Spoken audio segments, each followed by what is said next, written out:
It's probably a little smoother and straighter than it used to be, but this old road near Eutaw Springs, South Carolina hasn't changed much in 240 years. Lieutenant Colonel Richard Campbell died near here in a large and intense battle few Americans remember now. He's buried somewhere around here in an unmarked grave, virtually forgotten, 500 miles from home.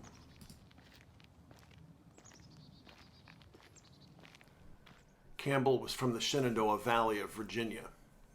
He was a sheriff's deputy in the town of Woodstock when the Revolution started. He was already active in a local company of volunteers when the Dunmore County Committee of Safety made him a captain in Colonel Peter Muhlenberg's 8th Virginia Regiment early in 1776. The 8th Virginia came down here to South Carolina that summer with Major General Charles Lee to stop the British from attacking Charleston. Campbell heard the words of the Declaration of Independence for the first time under Charleston's Liberty Tree, just outside of town on August 5th.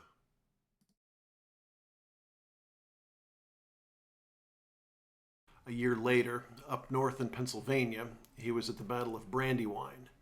A few weeks after that, he was promoted from captain to major and transferred to the 13th Virginia Regiment, just in time for the Battle of Germantown.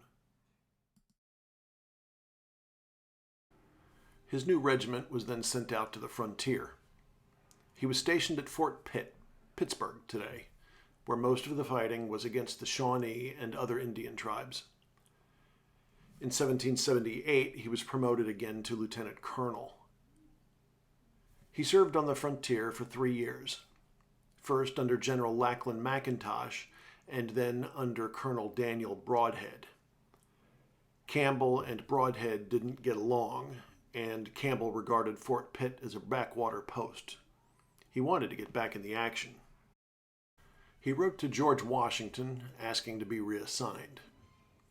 He wrote, "When I stepped forth in the army, it was my determination to render my country every service in my power, and wish to be always where I could take an active part. I am sensible your excellency is not unacquainted with my character while with the main army. Therefore, I will not trouble you any further, and hope to receive your excellency's answer." Campbell's wish was granted. He was put in command of a unit of new Virginia Continental recruits and sent back to the Carolinas to support General Nathaniel Greene.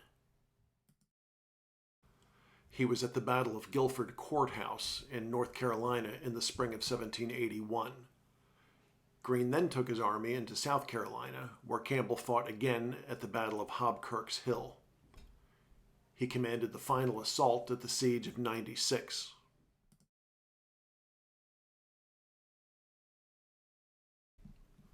And then on September 8th, 1781, just a few weeks before Yorktown, he fought at the Battle of Eutaw Springs. It happened near a river crossing known as Nelson's Ferry.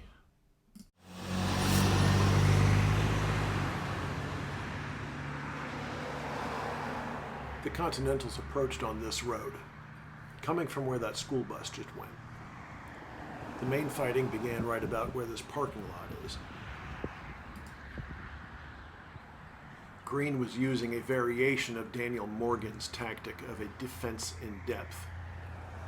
Militia formed the front line, fired a few rounds to soften up the enemy, and then retreated to let the professionals take over. North Carolina Continentals then faced off with the enemy for a while. Campbell's Virginians and Otto Holland Williams' Marylanders then came forward and pushed the enemy back down this road. Campbell was on this side of the road. The Marylanders advanced on the other side.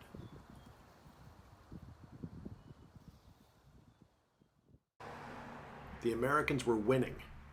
The British were fleeing. And then Campbell took a musket ball to his chest. He was conferring with Light Horse Harry Lee when it happened.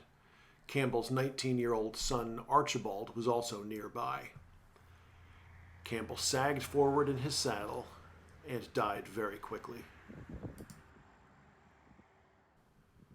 Campbell was killed somewhere over there behind those buildings. The battle kept going after Campbell was shot. The British rallied, and the battle ended more or less as a draw. Today, the site hasn't been preserved, but there hasn't been much development either. There's a small state park here. It has a couple of signs, a British grave, and a DAR memorial. The old springs for which the battle was named are now submerged under a man-made lake. You can see it back there between the trees on the far side of the park. After the battle, the dead were buried quickly. The Continentals marched off the next day, heading off down this road. No one knows where Campbell's grave is.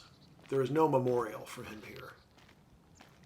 There's no memorial for him back in the Shenandoah Valley either. For the most part, he has simply been forgotten. The Battle of Eutaw Springs has pretty much been forgotten too. The British surrendered just a few weeks later at Yorktown, and that event has overshadowed the Battle of Eutaw Springs ever since.